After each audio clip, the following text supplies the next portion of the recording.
Hey traders, welcome to the Traders Haven Pip Anchor Live Sessions trade summary.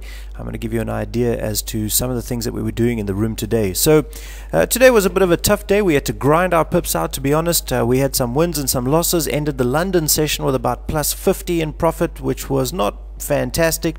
Can't complain about a winning session, guys, but the guys in the room saw us take a good few losses and a good few wins today, and so it could have been a much better situation, much better session, much more profitable, but we play the hand that we get dealt, and so plus 50 at the end of the day is a job well done. So I congratulated most in the room for that.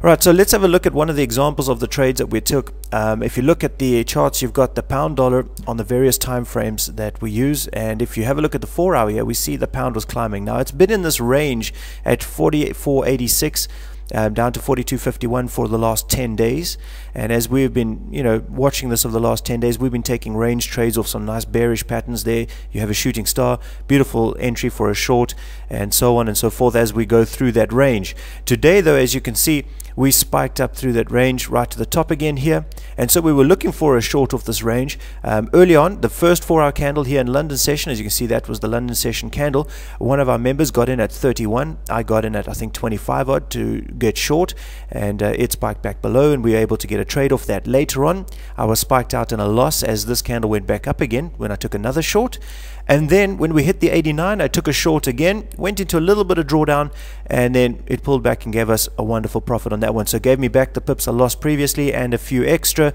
and so this was one of the pairs that actually paid us at the end of the day. Now, why did we go short just on the 89 EMA? Well, it wasn't just the 89. If I can highlight this for you, you'll see the 89 on the 4 hour. Have a look at the weekly R1 in that same area. Look at those wicks, guys. Look at the indecision in this area. We had a bullish impulsive candle.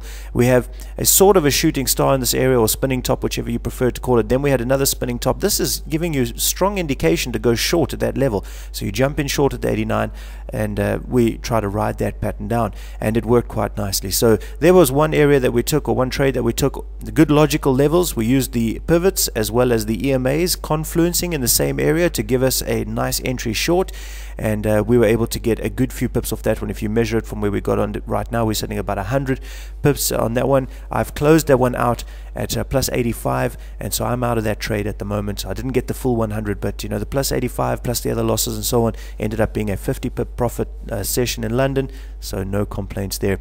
As I speak, the New York session is still in progress, probably for the next 15 minutes or so until the close of the New York session there, and then we will have the results from that coming through as well. But so far the New York session looks pretty good. So guys, if you want to trade with us, you want to see us set up these shorts and the longs in the markets, in the live market as it's happening. We don't talk about it in hindsight. We do this in front of the trading room as it's happening, as it unfolds. If you feel like joining us, pop over to fap-tradershaven.com. We'd love to have you join us there in both the London and the New York sessions. Cheers.